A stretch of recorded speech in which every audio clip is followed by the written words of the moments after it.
Hello everyone मु आपण मानक स्वागत करछि मोर ए यूट्यूब चैनल को जार नाम है स्टडी एंड लर्न। वीडियोटी को आरंभ करने पूर्व गत वीडियो रे दिया जायतिबा प्रश्नर मु उत्तर आपण मानक जणाई देउछि।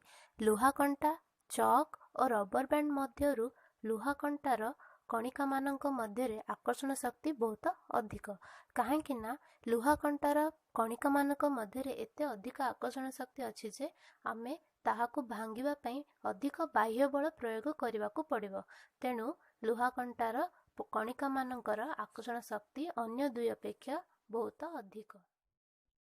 पदार्थर कणिका मानकर गुण और लक्षण को आधार करी पदार्थ को तीनोटी भाग में विभक्त करा जायछि। सेगुड़िक है कठिन पदार्थ, तरल पदार्थ और गैसीय पदार्थ। वर्तमान आमे देखिबा कठिन तरल गैसीय पदार्थर केतोटी उदाहरण। इटा, कलम, बही, हातुड़ी, काठबाड़ी, प्लास्टिक स्केल एसब होछि कठिन पदार्थर उदाहरण। जल, सोरिष तेल, क्षीर, शरबत, जूस, कोल्ड ड्रिंक एसब होछि तरल पदार्थर केतोटी उदाहरण। अम्लजान, जबक्षारजान, जलीय बाष्प, बांफ एसब होछि गैसीय पदार्थर केतोटी उदाहरण। वर्तमान आमे देखिबा कोन वैशिष्ट्य जोगु एगुडी को कठिन, तरल और गैसीय पदार्थ रे विभक्तिकरण करा जायछि। प्रथमे आमे देखिबा कठिन पदार्थर कणिका मानकर वैशिष्ट्य कौन। कठिन पदार्थर निर्दिष्ट आकार, आयतन और वस्तुत्व रही थाए। कठिन पदार्थर कणिका मानक मध्यरे खूब कम फांका स्थान थाए, तेणु एमानक मध्यरे विसरण प्रक्रिया हेबा संभव नुहे। कठिन पदार्थर कणिका मानक मध्यरे अधिक आकर्षण शक्ति रही थाए, तेणु एगुड़िकर संकोचन खूब कम होई थाए। आमे अधिक बल प्रयोग कले कठिन पदार्थर आकार बदलिबो नाही। यह भांगी जाय पारे, किंतु यह सर्वदा निजर आकार को बजाय रखि थाए। वर्तमान आमे केतोटी साधारण प्रश्न को लक्ष्य करिबा। प्रथम प्रश्नटी हैला, एक रबर बैंड को आमे टाणीबा द्वारा एहार आकार परिवर्तन होई थाए, तेबे कोन एहा एक कठिन पदार्थ नहे कि? ना, रबर बैंड उपरे टणा बल प्रयोग द्वारा एहार आकार परिवर्तन होई थाए सत, किंतु बलटी को अपसारण करिनेले एहा निजर पूर्वावस्था को फेरी आसी थाए और एहा को उपरे अधिक बल प्रयोग कले एहा छिंडी जाय पारे। तेणु रबर बैंड हेउछि एक कठिन पदार्थ।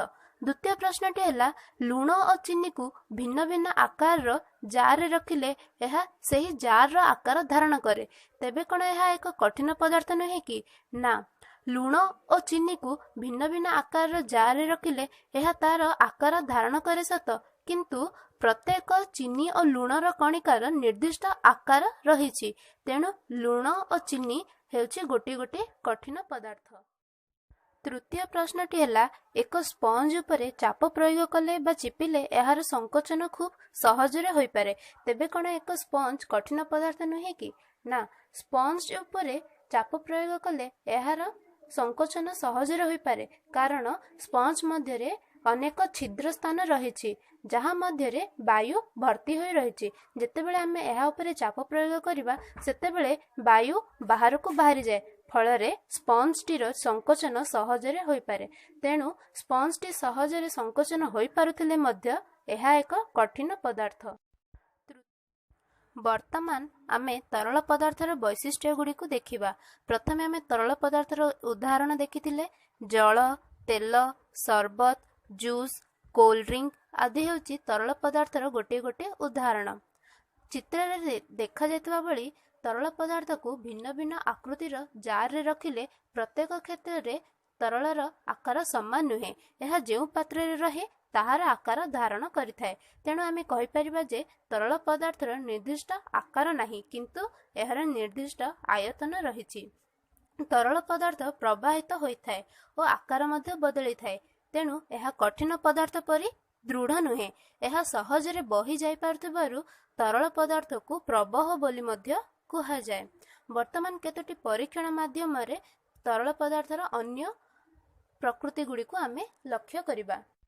कठिन पदार्थ अपेक्षा तरल पदार्थर कणिका मानक मध्यरे अधिक फांका स्थान थाए ओ कठिन अपेक्षा एगुड़िकर कणिका मानकर आकर्षण शक्ति कम होई थाए। तेणु कठिन पदार्थ अपेक्षा तरल पदार्थ रे विसरण हार अधिक होई थाए।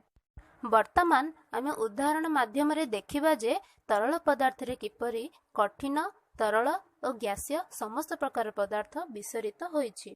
ଆପଣମାନେ ଚିତ୍ରରେ ଦେଖିପାରୁଥିବେ ଏକ ଜଳ ପାତ୍ରରେ କିଛି ରଙ୍ଗ ମିଶାଇ ଦିଆଯାଇଛି। ଏହାଦ୍ୱାରା ଜଳର ରଙ୍ଗ ପରିବର୍ତ୍ତନ ହୋଇଛି। ଏଥିରୁ ଆମେ ଜାଣିପାରିବା ଯେ ତରଳ ପଦାର୍ଥ ଜଳରେ ବିସରିତ ହୋଇଛି। ବର୍ତ୍ତମାନ ଆପଣ ଦେଖିପାରୁଥିବେ ଏକ ଜଳ ଗ୍ଲାସରେ ସୁଗର କ୍ୟୁବକୁ ଢାଳି ଦିଆଯାଇଛି, ଫଳରେ ଚିନି ଜଳରେ ଦ୍ରବୀଭୂତ ହୋଇପାରିଛି। ଏଥିରୁ ଆମେ ଜାଣିପାରିବା ଯେ କଠିନ ପଦାର୍ଥ ମଧ୍ୟ ତରଳରେ ବିସରିତ ହୋଇପାରୁଛି। ବର୍ତ୍ତମାନ ଆମେ ଦେଖିବା ଗ୍ୟାସୀୟ ପଦାର୍ଥ କିପରି ତରଳ ପଦାର୍ଥରେ ବିସରିତ ହୋଇପାରୁଛି।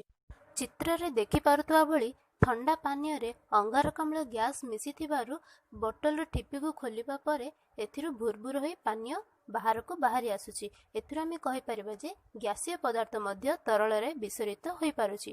ଅନ୍ୟ ଏକ ଉଦାହରଣ ହେଲା ଜଳଚର ପ୍ରାଣୀମାନେ ଯେତେବେଳେ ଜଳରେ ରୁହନ୍ତି ସେତେବେଳେ ଜଳରେ ଦ୍ରବୀଭୂତ ହୋଇଥିବା ଅମ୍ଳଜାନ ଗ୍ୟାସକୁ ଗ୍ରହଣ କରି ଶ୍ୱାସକ୍ରିୟା କରିଥାନ୍ତି ଓ ଜଳ ମଧ୍ୟରେ ବଞ୍ଚି ରହିଥାନ୍ତି।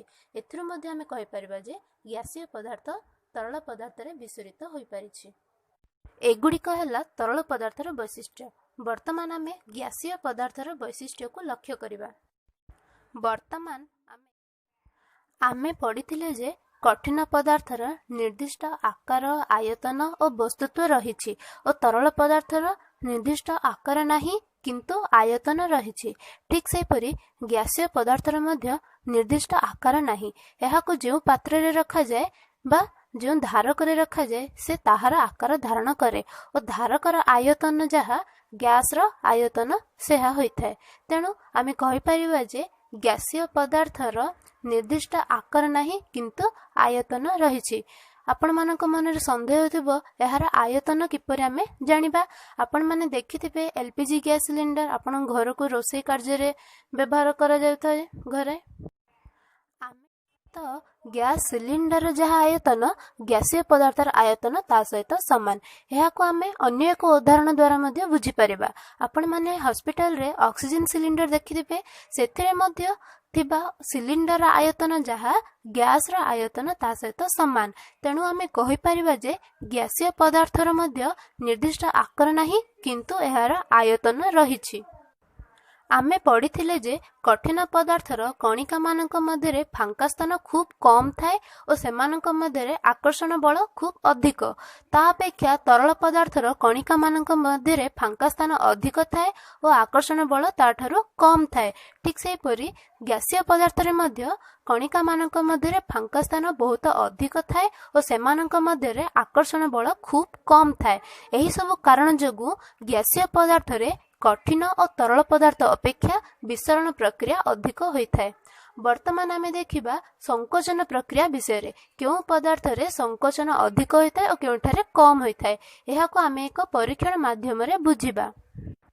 ଚିତ୍ରରେ ଦେଖାଯାଇଥିବା ଭଳି 3ଟି ସିରିଞ୍ଜ ନେବା। ପ୍ରତ୍ୟେକ ସିରିଞ୍ଜର ମୁହଁକୁ ଏକ ରବର କର୍କ ଦ୍ୱାରା ବନ୍ଦ କରିଦେବା ଓ ପ୍ରଥମ ସିରିଞ୍ଜରେ ଥିବା ଖାଲି ସ୍ଥାନରେ ଗ୍ୟାସ୍ ଭର୍ତ୍ତି ହୋଇ ରହିଛି। ଦ୍ୱିତୀୟ ସିରିଞ୍ଜର ପିଷ୍ଟନକୁ କାଢ଼ି ସେଥିରେ ଅଳ୍ପ ଜଳ ନେବା ଓ ତୃତୀୟ ସିରିଞ୍ଜର ପିଷ୍ଟନକୁ କାଢ଼ି ସେଥିରେ ଖଣ୍ଡେ ଚକ୍ ନେବା। ବର୍ତ୍ତମାନ ପିଷ୍ଟନକୁ ଲଗାଇ ଦେଇ ଏହାକୁ ଚାପ ଦେବା। ଏହି ପରୀକ୍ଷାକୁ ଲକ୍ଷ୍ୟ କଲେ ଆମେ ଜାଣିପାରିବା ଯେ ଚାପ ପ୍ରୟୋଗ ଦ୍ୱାରା ଗ୍ୟାସୀୟ ପଦାର୍ଥ ଗୁଡ଼ିକ କଠିନ ଓ ତରଳ ପଦାର୍ଥ ତୁଳନାରେ ସହଜରେ ସଂକୁଚିତ ହୋଇଥାନ୍ତି। ଏହି ଗୁଣ ଯୋଗୁଁ ଆମେ ଗ୍ୟାସୀୟ ପଦାର୍ଥକୁ LPG ସିଲିଣ୍ଡରରେ ଓ ଅକ୍ସିଜେନ ସିଲିଣ୍ଡରରେ ଭର୍ତ୍ତି କରିପାରୁଛୁ। ତେଣୁ ଏହି ଗ୍ୟାସକୁ ଚାପ ଦେଇ ସିଲିଣ୍ଡର ମଧ୍ୟରେ ଭର୍ତ୍ତି କରାଯାଉଥିବାରୁ ଏହାକୁ ସମ୍ପୀଡ଼ିତ ଗ୍ୟାସ ବୋଲି କୁହାଯାଏ। ଆଜିକାଲି ଯାନବାହନରୁ ନିର୍ଗତ ହେଉଥିବା ବିଷାକ୍ତ ଧୂଆଁ ଯୋଗୁଁ ପରିବେଶ ପ୍ରଦୂଷିତ ହୋଇଥିବାରୁ ଏହାକୁ ରୋକିବା ପାଇଁ ପେଟ୍ରୋଲିୟମ ଗ୍ୟାସ୍ ପରିବର୍ତ୍ତେ CNG ଗ୍ୟାସ୍ ବ୍ୟବହୃତ ହେଉଛି।